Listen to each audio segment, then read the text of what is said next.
Good morning guys. So ngayon nandito na ulit tayo sa likod. So kinuha lang natin itong ating mga hinarvest na marketed na bayabas. Binabat ko na muna kasi sila doon sa tubig sa natin yung mga tab natin ng gapis doon na walang laman para hindi malanta. So halika, tanim na natin sila.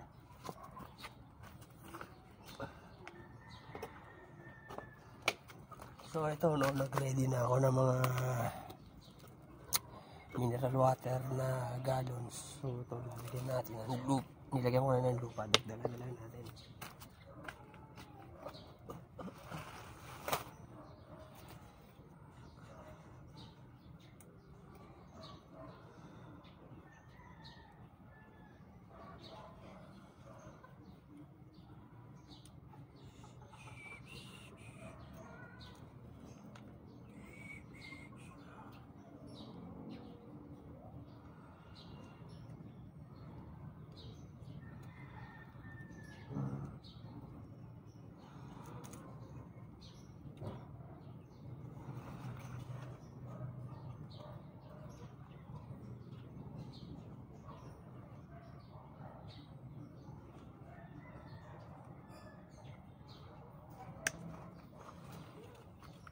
So ayun guys, kita nyo naman ang ugat, di ba?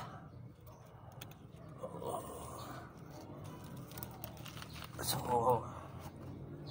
gagawin natin, babawasan natin ito na dahon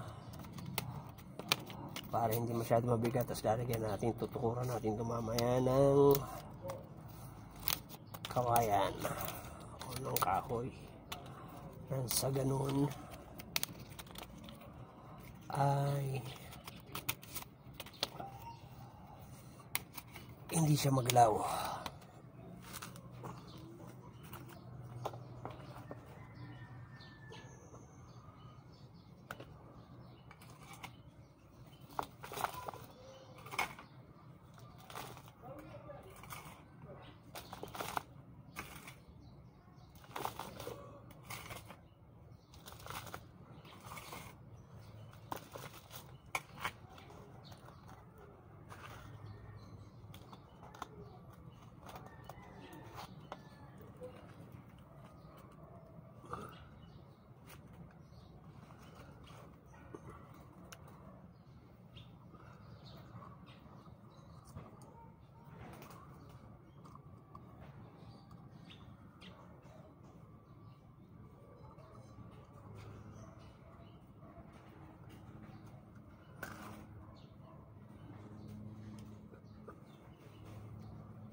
Ang ganda ng mga pagka-root balls nila.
Guys, oh, maganda na.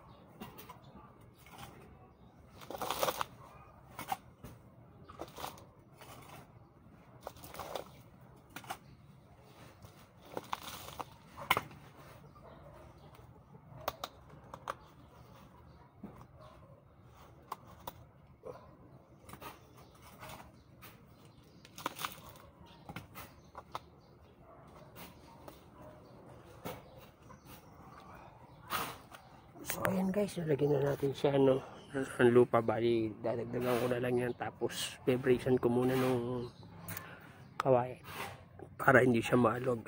Tapos kunan na lang natin siya ng picture mamaya para sa follow up natin. So hanggang dito na lang muna guys. Maraming salamat sa panonood. Sana nagustuhan nyo yung ating pagtatanim ngayon. So ayan yung isa nating ayan yung may bunga. So ayan, dagdag na naman tayo. So sa mga may gusto, mayroon po tayong available niyan, stable na po, naandun 9 pieces yun. Pag message nyo lang ako. Maraming salamat sa panonood. Thank you for watching. Happy planting.